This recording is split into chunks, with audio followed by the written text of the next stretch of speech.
우리 옆사람 하나님 만나십시다.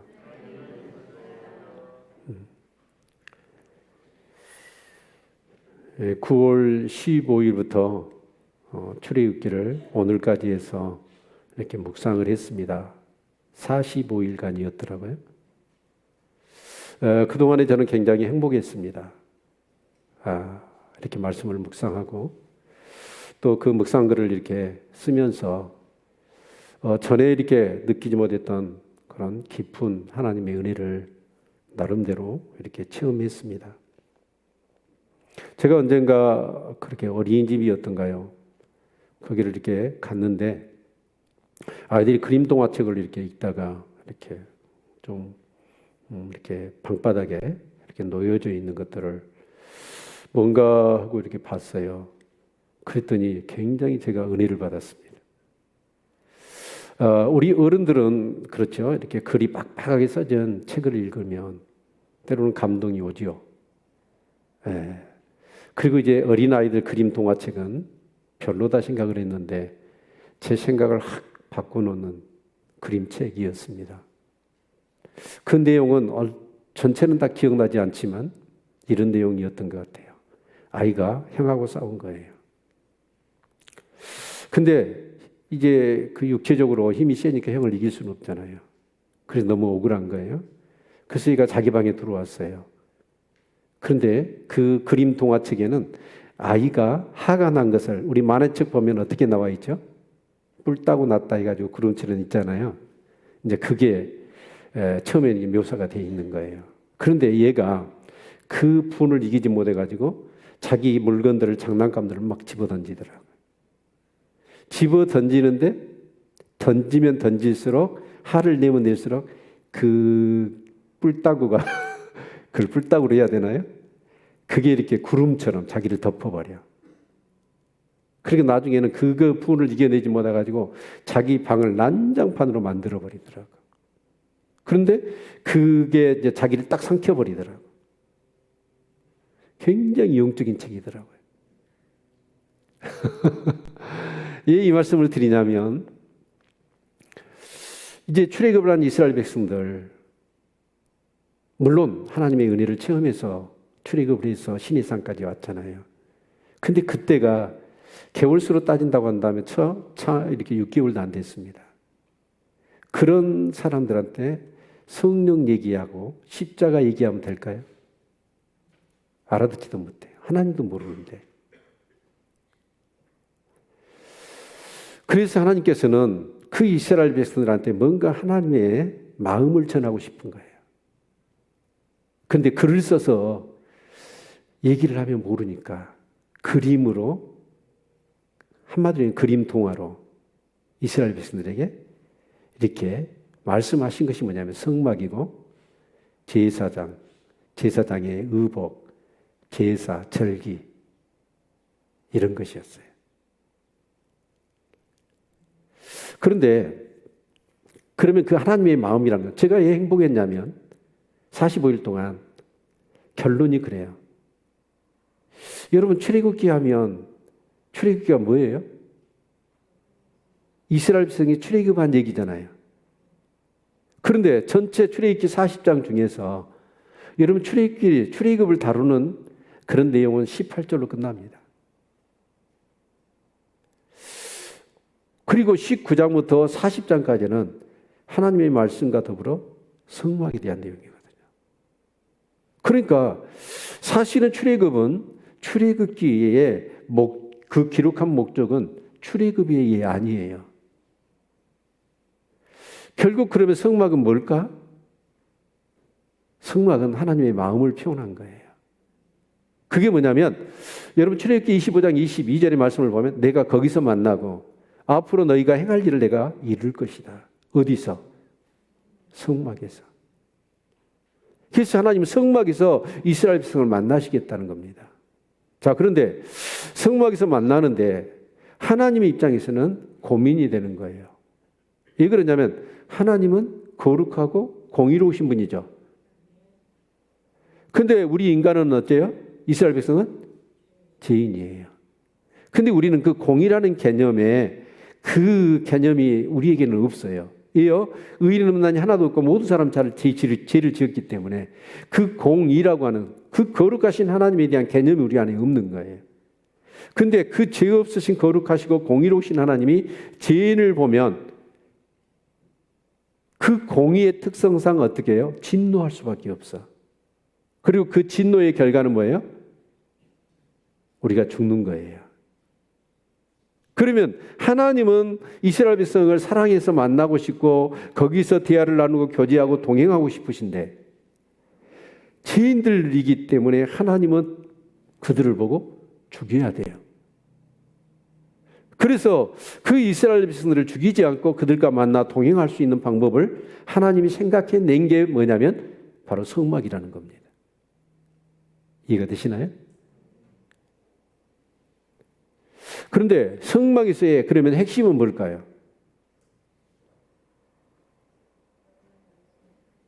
성막의 핵심은 뭐냐면 이스라엘 백성들과 하나님이 만나서 무탈하기 위해서는 어떻게 돼야 되죠? 죄가 없어져야 돼요. 죄가 없어져야 돼. 그래서 하나님은 정말 자나 깨나 앉으나 서나 이스라엘 백성을 만나고 싶어.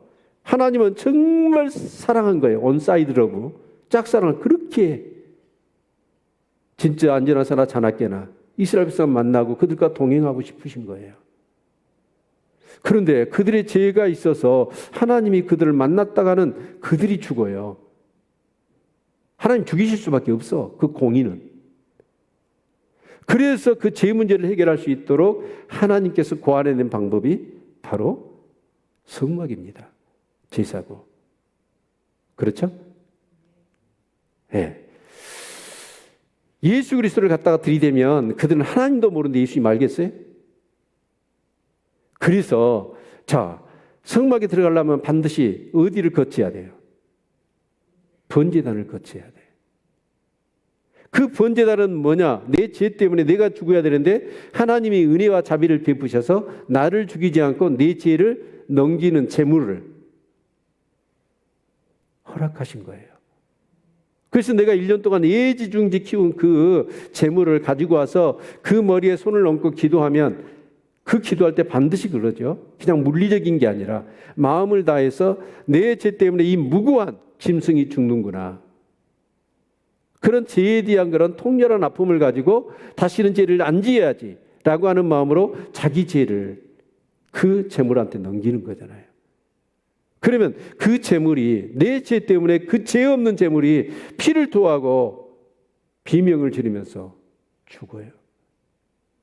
그리고 각은 뼈는 뼈대로 살은 살대로 가죽은 가죽대로 내장은 내장대로 다 벗겨서 전부 다 태워 번제단했다. 결국은 그렇습니다. 우리 신앙생활과 예배의 시작은 어디서 시작되냐면 죽음에서 시작되는 거예요. 사실은 내가 죽어야 될 죽음이죠. 그런데 내 대신 누가 죽어요? 예수 그리스도가 죽으신 거예요. 이건 어린 양이 죽는 거하고는 비교가 안 되는 하나님의 아들 예수님이 죽으신 거예요. 여러분, 그런 은혜와 사랑을 받았다면 다시 죄를 지을 수 있어요, 없어요? 아니, 대답해 보세요. 죄를 지어서 돼요, 안 돼요? 안 되는 거죠. 그래서 로마서 6장은 그럴 수 없느니라 라고 분명히 못을 받고 있습니다. 만약에 그 예수님이 내 죄를 대신하여 십자가에 죽으셨다는 그 믿음, 바로 예수가 나의 구세주잖아요. 그 체험, 내가 죽고 예수님이 죽으셨을 때 내가 십자가 옛사람이 죽고 예수님이 부활하셨을 때 다시 새 사람으로 내가 거듭났다 라는 그런 믿음, 그리고 그 믿음의 근간, 내가 죽는 체험이 없이 교회에 들어와서 예배 드리는 예배는 하나님이 받지 못하십니다. 십자가의 죽음이 없는 신앙생활은 신앙생활이라고 할 수가 없는 거예요. 그래서 그 번제단을 지나면 뭐가 있죠? 물두멍이 있잖아요. 우리의 원죄나 모든 죄는 씻어졌어. 그런데 우리의 옛사람의 습성이 남아있거나 아직은 내 믿음이 연약하여 죄를 또 지어요. 그러니까 그 물두멍에 가서 뭘 하는 거예요? 회개하고 씻는 거예요. 그런 사람이 어디 들어가는 거예요? 교회에 들어올 수 있는 거예요.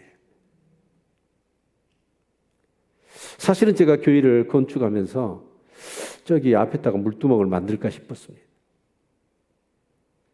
여러분, 예수님의 보혈에 피로 씻는 것과 물로 씻는 것, 사실은 우리는 그래요. 믿음이 없으면 예수님의 피는요, 의미가 없어요. 능력이 없어요. 믿음이 없으면. 그런데 여러분, 물로 씻는다?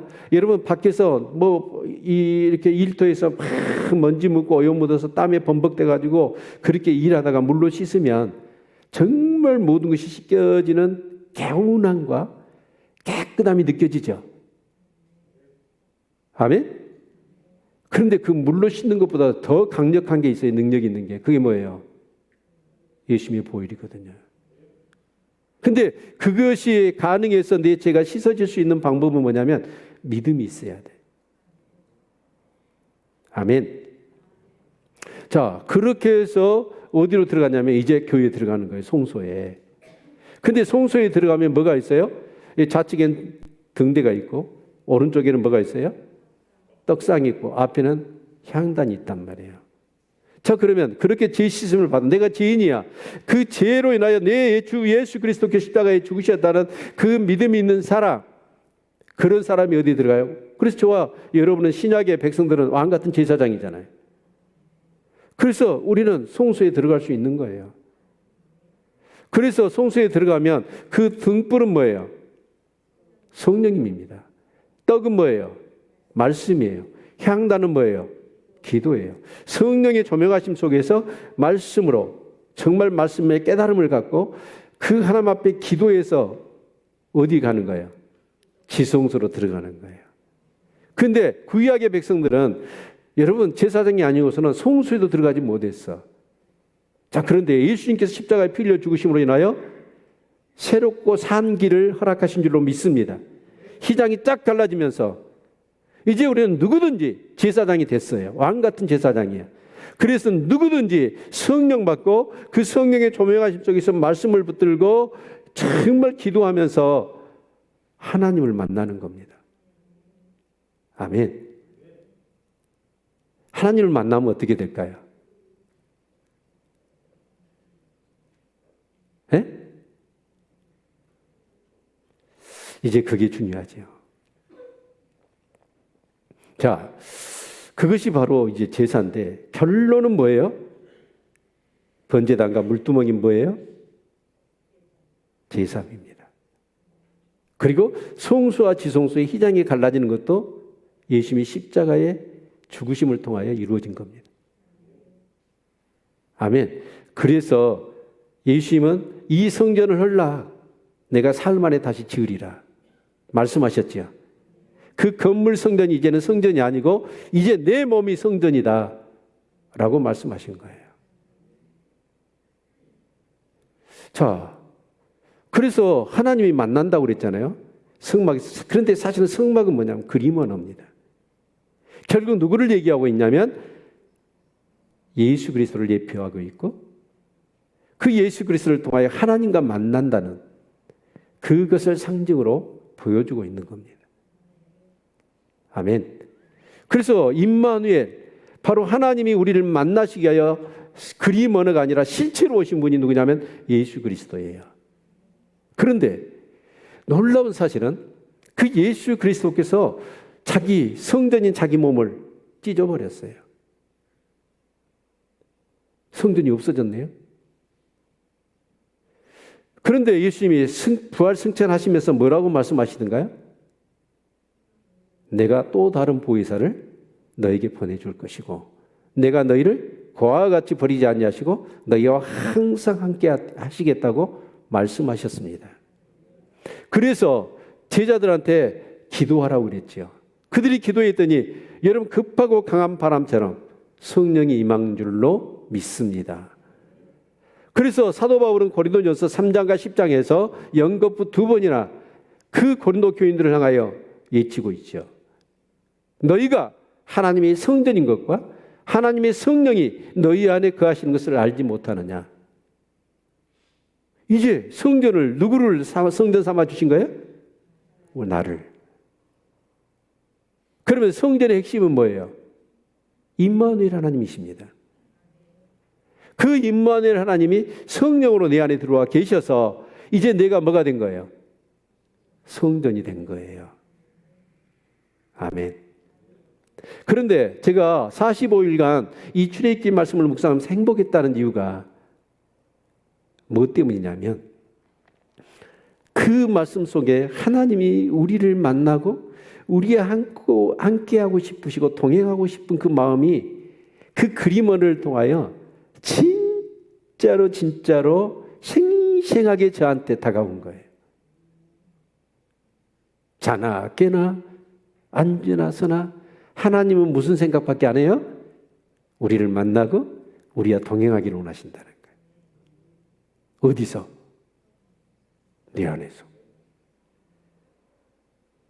그런데 과연 나는 그 하나님의 특별하신 그런 마음, 우리를 사랑하셔서 그런 마음에 비하여 나는 과연 하나님을 얼마만큼 만나고 얼마만큼 하나님과 동행하려고 시간과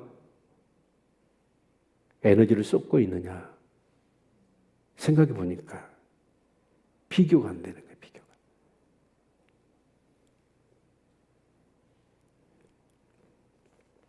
그런데 오늘 본문의 말씀을 봤더니 여러분 그들이 성막을 다 이제 성막은 이동 조립식이잖아요. 그래서 다 지었어. 그래서 이제 그들이 출애굽을 한 딱 1년 되는 날 그날 모든 것이 안성되어서 그 각자 지은 그런 것들을 조립을 해서 성막을 세우는 겁니다. 근데 그 성막을 세워놓고 모세가 이제 사실은 35장부터 계속되는 그런 말씀들, 사실은 25장부터 31장까지 성막을 이렇게 지으라고 했잖아요. 그런데 35장부터 말씀을 봤더니 그렇게 지었다고 얘기합니다. 그런데 오늘 말씀은 뭐냐면 하나님이 모세에게 명하신 대로 다 행하였더라. 지었는데 그것을 검사를 해봤더니 모든 것을 다, 여기서 제일 중요한 게 16절 같이 한번 읽어볼까요? 16절 같이 읽죠. 시작.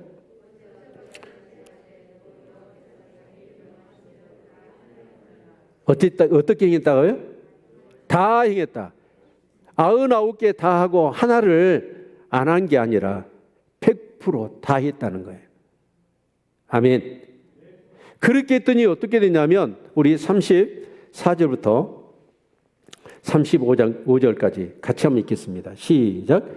그 위에 구름이 해막에 덮이고 여호와의 영광이 성막에 충만하며 모세가 해막에 들어갈 수가 없었으니 이는 구름이 해막에 덮이고 여호와의 영광이 성막에 충만함이었으며 그래서 성막을 딱 안성을 했다니 그곳에 구름이 몰려와서 덮이면서 그 뒤에 말씀을 봤더니 구름 기둥 불 기둥이 그들과 딱 함께 하는 거예요. 그래서 결국 하나님의 임재와 하나님의 영광으로 충만하게 되었다라고 말씀하고 있습니다. 여러분, 성전이 될 수 있는 이유가 뭐죠? 하나님이 계셔야 성전이죠. 하나님이 안 계시면 그건 성전이 아니에요. 그래서 오늘 여기 본문에 여러분 살펴보셨는지 모르겠지만 39장까지는 뭐냐면 성막에 대한 얘기예요. 성막 그랬어요. 그런데 갑자기 40장이 와가지고는 어떻게 표현하냐면 성막의 막 교차로 쓰고 있더라고요. 이건 다분히 의도가 있는 거예요. 왜냐하면 지금까지 39장까지 성막 해막 이렇게 기록을 했으면 뭐 같은 개념이니까 다 같이 썼겠다 싶은데 40장에는 이걸 교차로 의도적으로 성막 해막을 쓰고 있어요. 그러면 여러분 성막과 해막의 차이는 뭡니까? 사실은 똑같은 건데 그 기능상의 이름을 달리 부른 거죠. 성막은 뭐예요? 거룩한 텐트 아닙니까? 그러니까 결국은 그 성막에서는 하나님 앞에 우리의 죄를 사하고 하나님과 그 거룩한 하나님의 씻음받은 백성들이 하나님과 만난다는 거잖아요. 그게 성막의 기능이죠. 그러나 회막은 뭐냐면 영어 성경으로 보니까 더 텐트 오브 미팅이에요. 만남의 텐트를 얘기하는 거예요. 거기서 만난 날이 미팅입니다. 미팅은 뭐냐면 그냥 하나님하고 내가 1대1로 만난다는 게 아니라 이스라엘 백성 전체가 하나님을 만난다는 뜻이에요. 무슨 의미인지 아시겠죠? 그래서 하나님 뭐냐? 우리 각자하고도 만나고 싶고 이스라엘 백성 전체하고도 같이 만나고 싶고 동행하고 싶으시라는 그런 의미입니다. 아멘. 그런데 40장에 또 하나 다른 특징이 있더라고요. 뭘 발견하셨나요? 아마 매일 성경을 묵상하신 분은 이 성경 제가 얘기하면요 정말 이렇게 스펀지가 물 빨아듯이 빨려 들어갈 거예요, 말씀이. 근데 묵상을 안 하신 분들은 항상 제 설교가 새롭고 어려울 겁니다. 여러분 행복하게 신앙생활 하시기를 바랍니다. 그러려면 여러분 매일 성경을 묵상하시기를 바라요. 아멘. 그런데 또 하나의 차이가 있는데 지금까지는 뭐냐면 성문 밖에서 번제단을 지난 물두멍 그리고 송수와 지성소로 들어갔어요. 그런데 이 40장에서는 어떻게 얘기하고 있냐면 지성소에서부터 여러분 송소에 분향단, 등대, 떡상 그리고 번제단 물두멍 이렇게 밖으로 나오더라고요.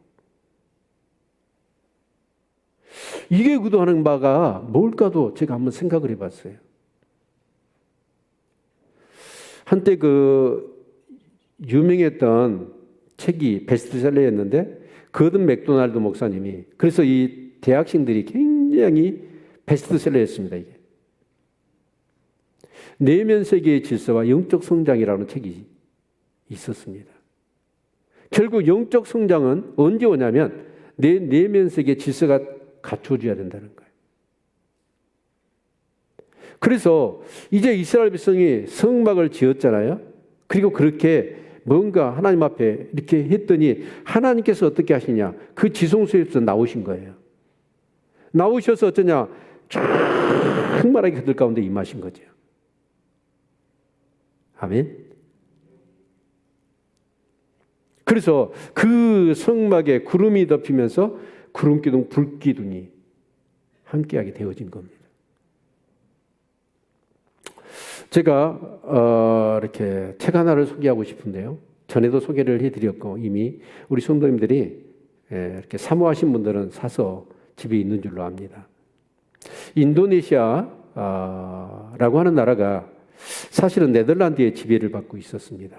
그런데 일본 2차 세계를 일으키면서 그 인도네시아를 이렇게 식민지 삼아버렸죠. 그런데 1945년 우리나라처럼 그 해에 이 인도네시아가 독립을 합니다. 독립을 하게 되니까 네덜란드가 다시 군대를 보내서 다시 접수를 하려고 하는 거예요. 그러던 차에 인도네시아가 이제 반쪽이 나눠지고 그렇게 반 네덜란드파 해가지고 우리나라처럼 그렇게 분열과 아픔을 이렇게 겪다가 근현대사에 상당히 어려움이 많았더라고요. 그러면서 그 나라에 역시 공산주의가 생겼습니다. 그래서 공산주의가 뭐냐면 쿠데타를 일으켜요. 민주정부를 전복을 시킨 겁니다. 그런데 그때에 그 티모르라고 하는 인도네시아의 한 섬에 교회에 하나님이 강력한 역사를 이루십니다. 그게 뭐였냐면 그때 그 교회에 성령이 불이 임한 겁니다. 그래서 성도들이 하나님의 음재와 은혜를 소망하고 영혼들을 위하여 나라와 민족을 위해 기도하게 했던 거죠. 그런데 그렇게 기도를 하는 중에 어떤 일이 나냐면 교회 안에 성령이 임하니까 밖에 사람들이 볼 때 교회가 불난 줄을 알았어요. 불이 붙어 있는 겁니다. 그래서 소방서에 전화를 했어요. 그래가지고 소방관들이 뭐냐, 이 물대포 있잖아요. 그걸 가지고 불 끌어온 겁니다. 그런데 그 교회가 불이 난 게 아니고 성도들은 교회에서 예배드리고 기도하고 있었어. 그런데 그 교회에 성령이 임하니까 여러분 그 밖에서 볼 때는 뭐예요? 불꽃에 휩싸여 있잖아요, 교회가. 급하고 강한 바람처럼. 메일텐이 그 부인 사모님이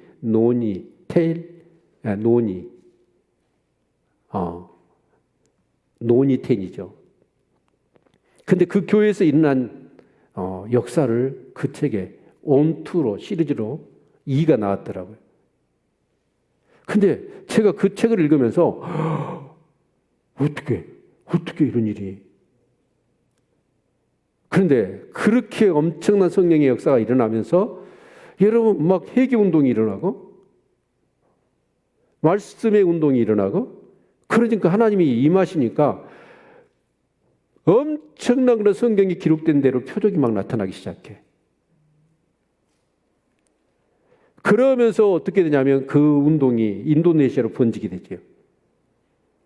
일설에 의하면 그 공산주의 쿠데타가 결국은 몰락하게 되는 원인이 그 성령의 역사였다라고 얘기를 합니다.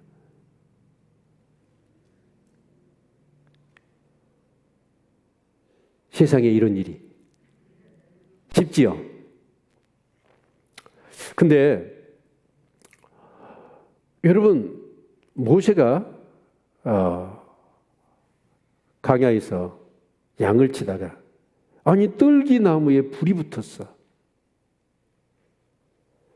간혹 그러잖아요. 메마른 곳에 번개가 치거나 아니면 뭐 이렇게 너무 건조해가지고 불이 나기도 하잖아요.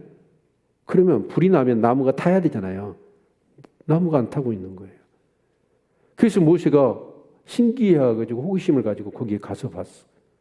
그런데 그 떨기나무 불꽃 가운데서 네가 선 곳은 거룩한 곳이니 신을 벗으라! 음성이 들린 거예요. 모세가 깜짝 놀랐죠. 하나님은 영이십니다. 그런데 우리가 하나님이 우리 가운데 임하셨다는 것을 어떻게 느낄 수 있을까요? 때로는 구름으로, 때로는 불로 그렇게 역사하셨던 거예요. 아멘. 그런데 이 이스라엘 백성이 이 광야에 있을 때는 어떻게 했냐면 구름 기둥, 불 기둥으로 그들 가운데 충만히 임재하신 겁니다. 여러분 정말 우리가 신앙생활 하는데 성령 충만해야 되지 않을까요? 함께 동역을 하면서 교회를 이루는데 우리 교회가 다시 한번 그런 성령이 그런 역사하신 가운데서 세상 사람들 우리 교회에서 일어난 일들을 인하여 여러분 불 끌어오는 역사가 있기를 소망합니다. 그런 교회를 만드십시다. 그런데 우리 출애굽기 말씀을 묵상하면서 이렇게 하고 싶은 것은 어떻게 해요? 누구의 마음이라고? 하나님의 마음이라는 거예요. 하나님은 정말 교회들마다 성도들마다 성령 충만하고 하나님의 임재 가득하고 하나님의 영광으로 충만해서 우리 각자들을 왕같은 제사장 삼으시고 이 세상에 하나님이 살아계시다. 그 영광을 펼쳐 보이시기를 원하십니다. 아멘. 그러면 여러분 이 불꽃이 이렇게 있고 구름 기둥이 있고 불 기둥이 있으면 그냥 시각적인 효과만 있을까요? 절대 아니죠. 그 전능하신 하나님 우리가 함께 하시는데 어떤 일이 일어날까요? 전지전능하신 하나님의 인도와 보호하심과 도우심의 역사가 있는 줄로 믿습니다. 아멘. 그래서 급하고 강한 바람처럼 그 책을 읽어보면 정말 이렇게 병든 자가 손님 다 나와버립니다. 귀신이 떠나가고 사람들의 삶의 문제가 막 해결되어 버리는 거예요. 아멘. 한 인간으로 태어나 하나님을 섬기면서 정말 내가 섬기는 교회에서 내가 믿는 그 하나님을 인하여 진짜 하나님이 살아계시다. 정말 하나님이 이렇게 나를 인도하셨고 하나님이 나를 이렇게 보호하셨고 이렇게 나에게 필요를 채워주셨노라 라고 정말 자랑스럽게 기쁨으로 간증하고 증거하는 그런 역사가 있어야 되지 않겠습니까? 그러면 그럴 수 있는 것을 우리가 지금까지 묵상했지만 종합적으로 다시 한번 우리가 살펴보기를 원합니다. 오늘 본문에서 가장 많이 사용되어졌던 문구가 뭐예요? 그렇죠. 여호와께서 모세에게 명하신 대로 되었다는 얘기입니다. 되었다는 얘기는 뭐예요? 그렇게 했다는 얘기죠. 아멘. 누가? 이스라엘 백성들이. 결국은 그렇습니다. 우리가 성령으로 충만하고 하나님 임재 가득하고 하나님의 능력 있는 그런 삶을 살아갈 수 있는 비결은 어디에 있냐면 하나님 말씀에 순종하는 겁니다. 하나님 말씀에 순종하는 거예요. 자, 그런데 하나님이 모세에게 얘기를 하죠. 자, 성막을 짓자. 그래서 모세한테 이스라엘 백성들이 전하라고 얘기해요.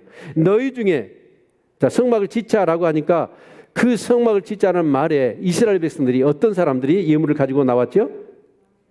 마음의 감동을 받고 그 감동을 받으니까 자원하는 마음이 있었어.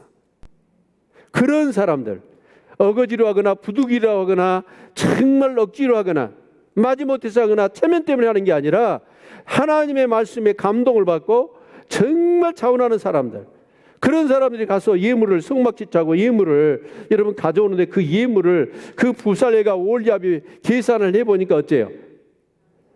넉넉하여 부족함이 없을 정도로 성도들이 막 자원해서 내니까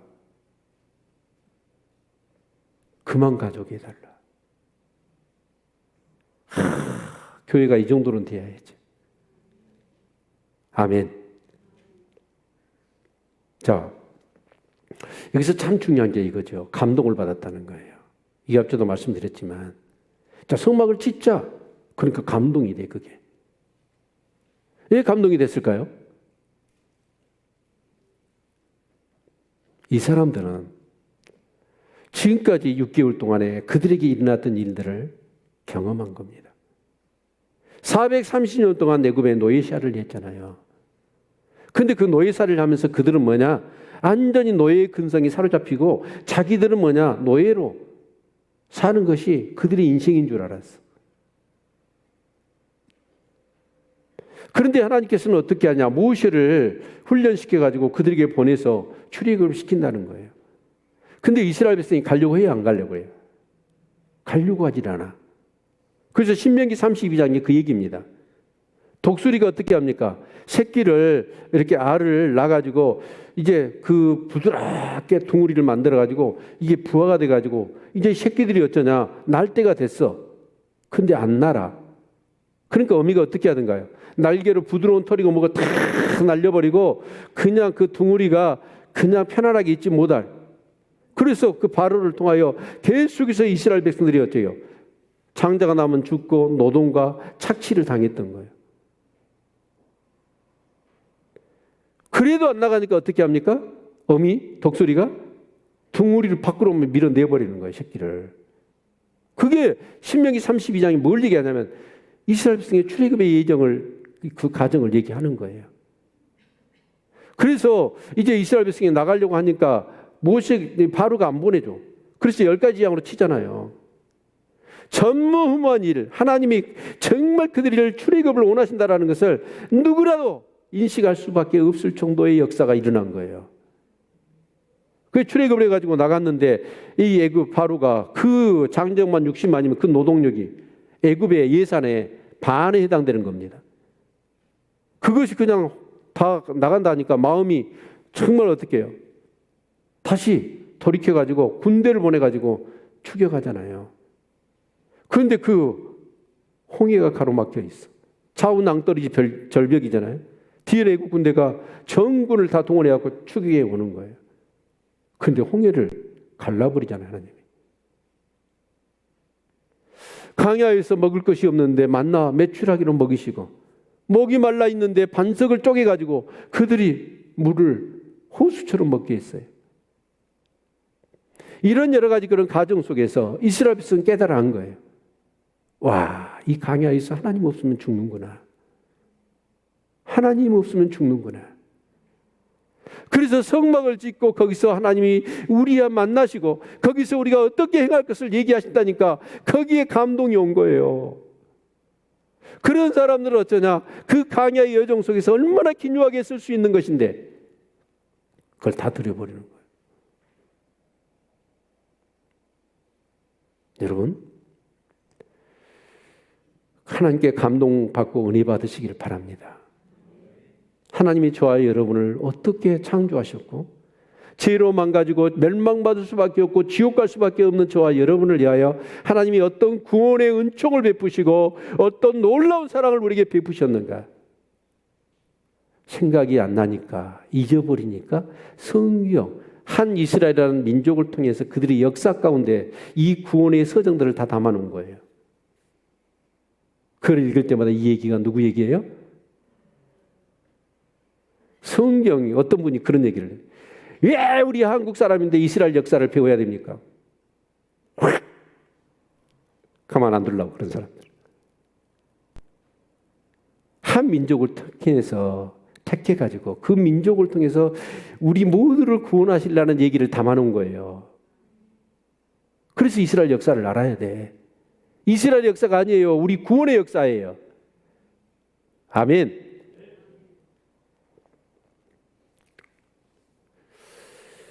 여러분, 그것을 모세가 성막을 짓자가니까 그래서 예물을 드리라 하니까 감동받은 사람이 막 자원함으로 그 말씀에 순종한 거예요.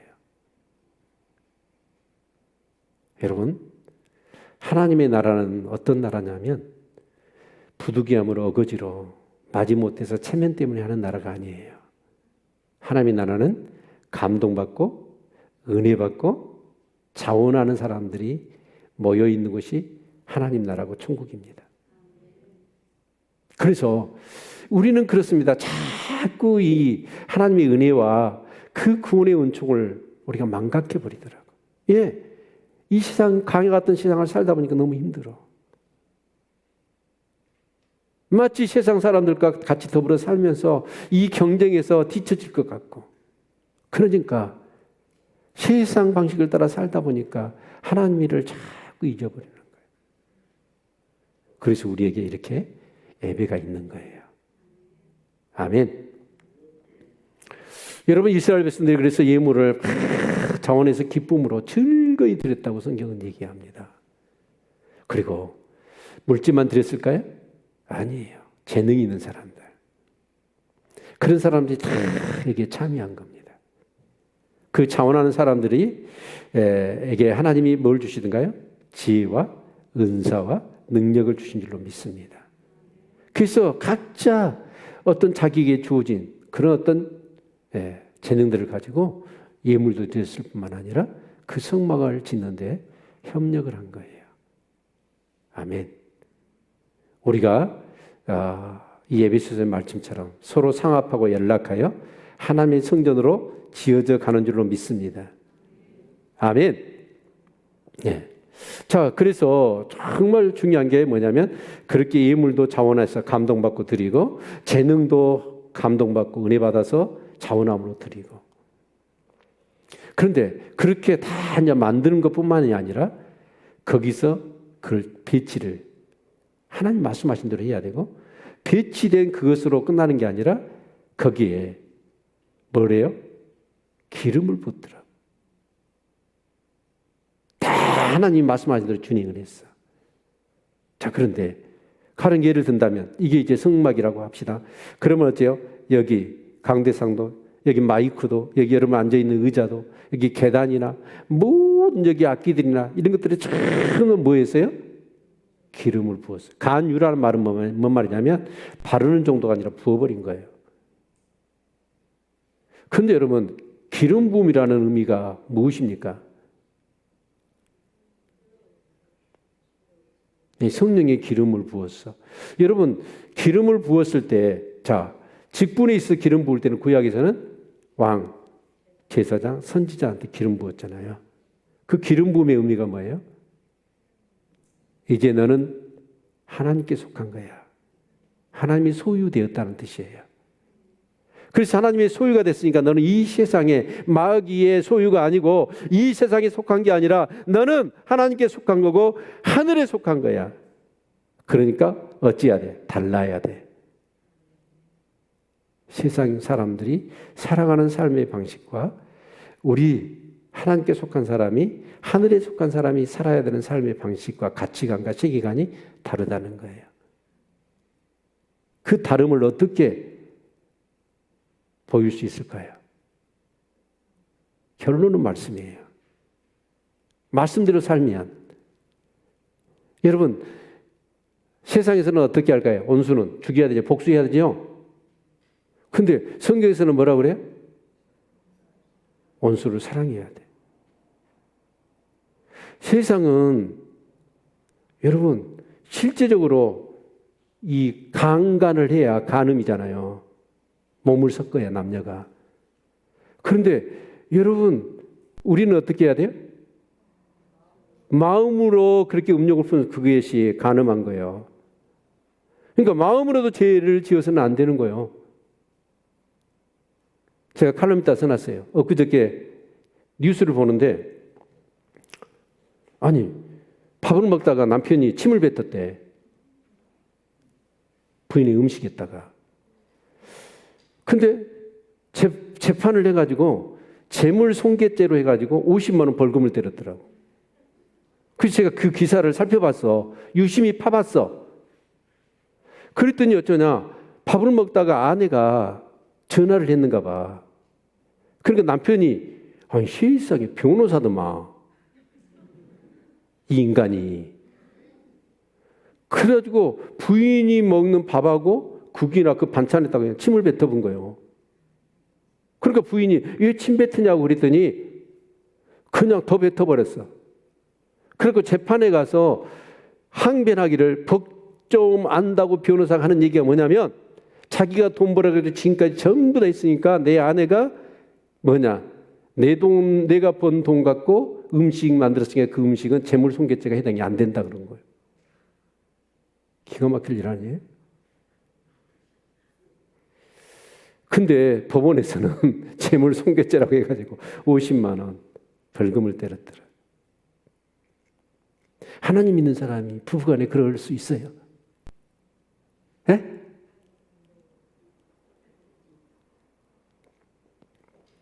여러분 정말 우리는 거룩해야 됩니다. 아멘? 세상 사람들과는 완전히 달라요. 예요.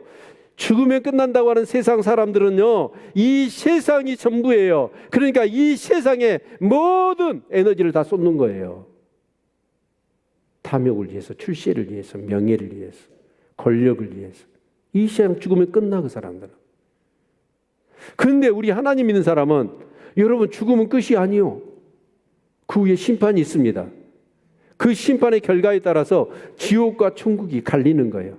이런 세계관을 가지고 있는 정말 이 성경적인 세계관을 가지고 있는 사람이 마음대로 내 고집대로 내 욕심대로 그 구속의 은총을 경험한 사람이 살 수 있을까요?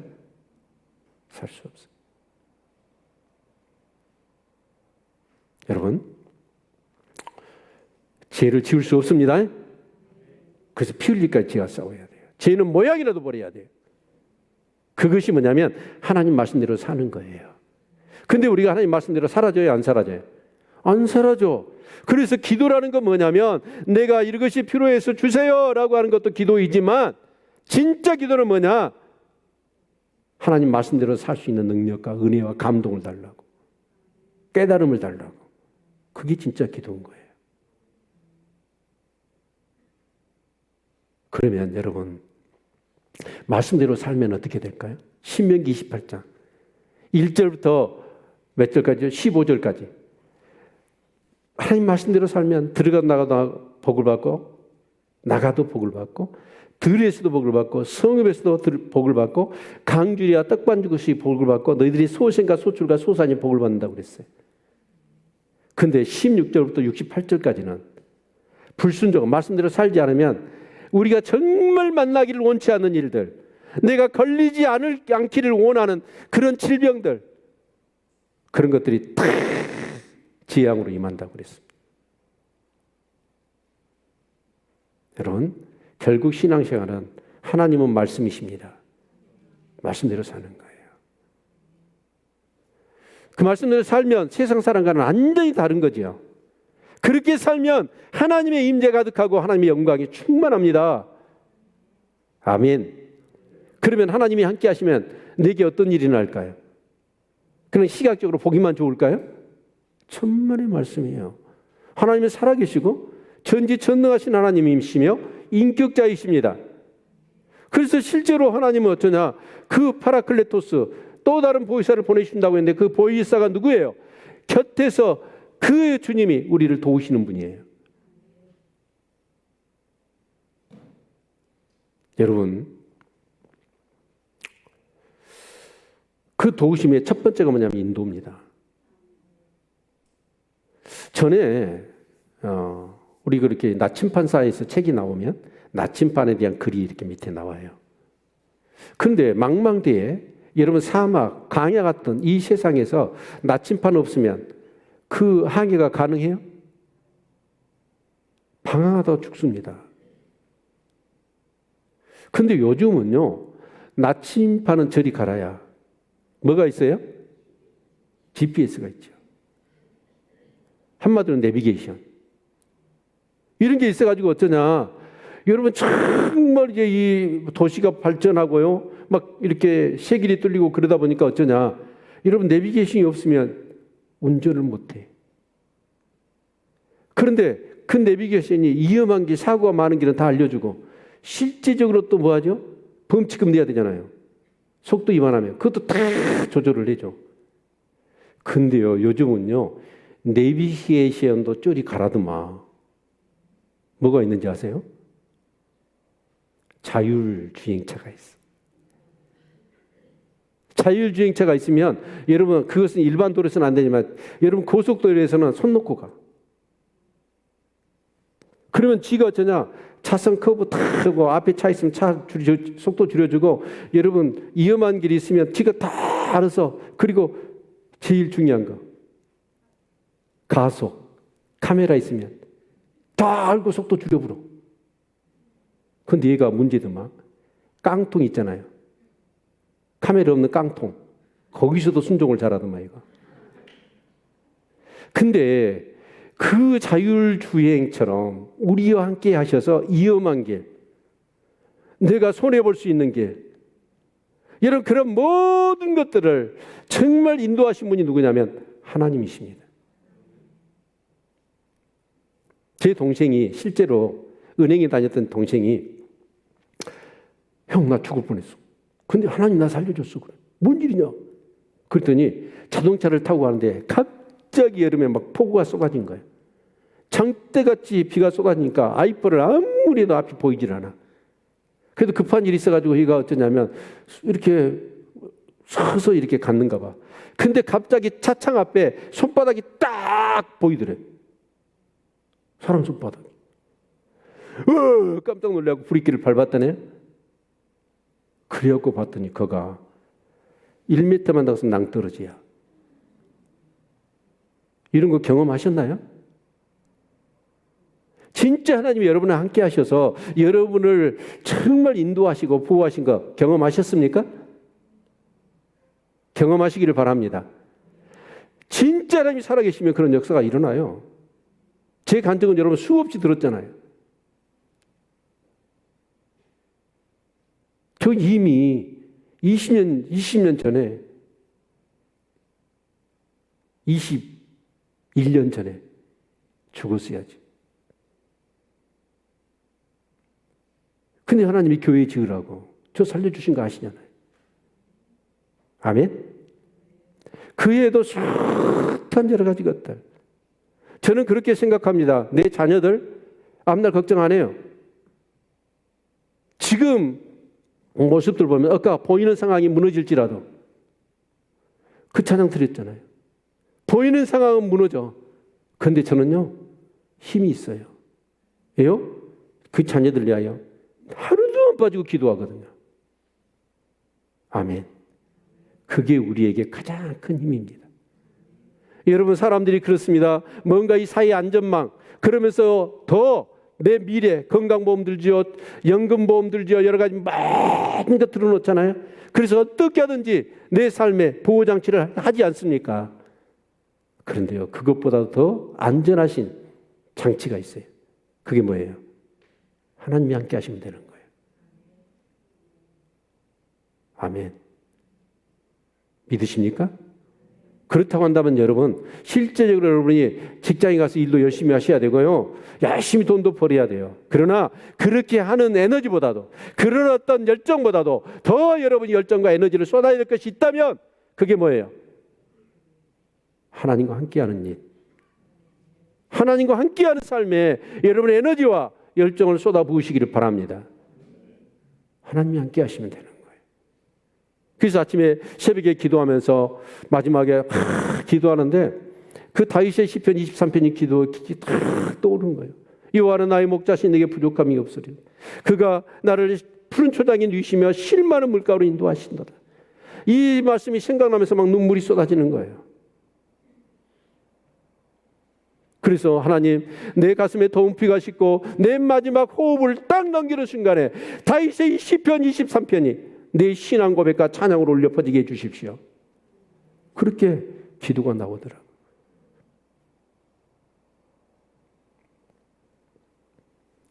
실제적으로는요, 하나님이 보호하시죠. 인도하실 뿐만 아니라 보호하십니다. 어떻게요? 구름기둥, 불기둥. 여러분, 중동 여행을 해보신 분들은 알아요. 그 사막은요, 한마디로 얘기하면 한 2시간 있으면 익어버립니다. 그런데요, 그늘에 가면요, 시원해요. 그리고 밤이 되면요, 추워요. 그러면 광야에서 이스라엘 백성이 그 뜨거운 여름 익어버리죠, 다. 밤이면 추워서 얼어 죽어요. 그런데 하나님이 어떻게 하시냐? 구름기둥, 불기둥으로 그들을 지키신 거예요. 인도하실 뿐만 아니라. 그걸 경험해 보셨나요? 아니, 함께 한다잖아요, 내 안에 하나님이. 그런 하나님이 나를 그렇게 인도하시고 지키신 것을 경험하지 못했다고 한다면 여러분 믿음이 부족하든지 여러분 안에 성령이 하나님이 함께 하시지 않는 거죠. 이것이 종론이 이리로 행하라. 내가 범죄의 죄악의 악인의 길로 가려고 하면 내 안에서 하나님이 그래요. 그건 아니다. 그러면서 말씀을 갖다 대는 거예요. 이렇게 해라. 이것이 종로다. 저는 수없이 그걸 경험해 봅니다. 그럴 때마다 내 삶의 시행착오는 줄어들지요.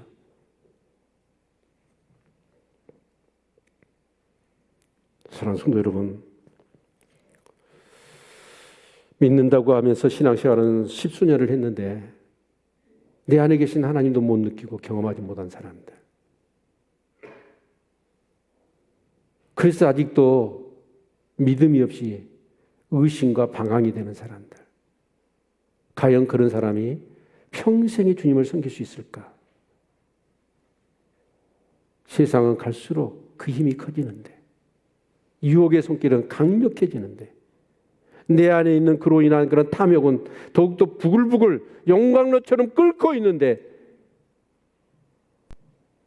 그런 탐욕과 정욕들을 이겨내고 세상의 유혹들을 이겨내면서 어떻게 이 믿음의 여정을 가실 수 있겠습니까? 제사장은 그랬습니다. 그 성소에 들어가면 성령의 조명, 등불을 어떻게 하라고 했죠? 끄지 말라고 그랬어요. 기름 떨어지면 등불 꺼지잖아요. 그 향을 어떻게 하라고 그랬어요? 끊어지지 않게 하라고 그랬어요. 기도가 쉬는 죄를 범해서는 안 되는 거예요. 만약에 여러분이 그 성령의 조명하심 속에서 말씀과 기도와 그것이 삶이 되고 여러분이 그래서 하나님과 그런 교제하는 삶이 지속되지 않는다고 한다면 내가 볼 때는 여러분의 삶 가운데 하나님 더 이상 역사하지 않습니다. 그러나 정말 하나님 말씀대로 다 순종하려고 몸부림치고 안 되니까 하나님 앞에 정말 성령의 능력을 부여잡고 기도하면서 그 감동받고 은혜받고 능력받아서 말씀대로 살면 여러분의 삶 가운데 하나님의 인지와 영광으로 충만할 것이고 여러분의 삶의 문제들은 하나님이 다 때를 따라 필요를 따라 도우시고 해결해 주실 겁니다. 우리 교회도 그런 사람들이 모여 있을 때 진짜 불이 나가지고 세상 사람들이 불구경하러 올 거예요. 그런 교회 만듭시다. 그런 사람은 내일 저녁부터 교회에 모이시기를 바랍니다. 몇 시예요? 8시. 다니엘 기도하거든요. 그래서 고민을 했어요. 이사야 말씀을 제가 강의한 정말 그러면서 제가 이렇게 깊어지는 그 맛이 있는데 새벽 예배에 이렇게 말씀 인도하는 거 저는 그 말씀을 정말 먼저 묵상하고 준비하는 게 너무 좋은데 다 멈추고 다니엘 기도에 집중하려고 그래요. 의인 없어서 나만 남았습니다. 나 죽여달라고 했던 엘리야. 그런데요, 그 동시대 7천의 의인이 있었다는 사실. 저는 다니엘 기도에 아마 21명의 정말 어떻게 보면 믿음의 영웅들이죠. 정말 하나님을 경외하고 하나님을 섬길 때 하나님이 그들과 어떻게 함께 하셨고 동행하시고 역사하셨는가. 그 살아있는 간증들을 해 주실 텐데 여러분 도전 받으시길 바랍니다. 이렇게 얘기했는데도 저녁에 안 나오신다면 하나님은 포기를 모르시는 분이지만 그 사람은 신앙생활 하기를 포기했다 생각되어집니다. 정말 한 인생으로 태어난 하나님을 섬기면서 내 안에 계신 그 하나님을 날마다 시간마다 뜨겁게 경험하고 그래서 하나님을 정말 하나님으로 섬기는 그 기쁨과 은혜가 넘치는 우리 성도님들 되시기를 축원합니다. 기도하겠습니다.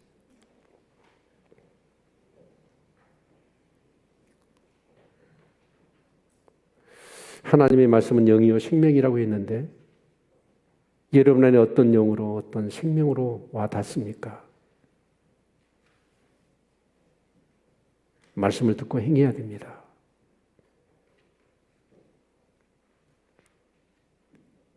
행치 않으니까 하나님의 역사가 없는 거예요.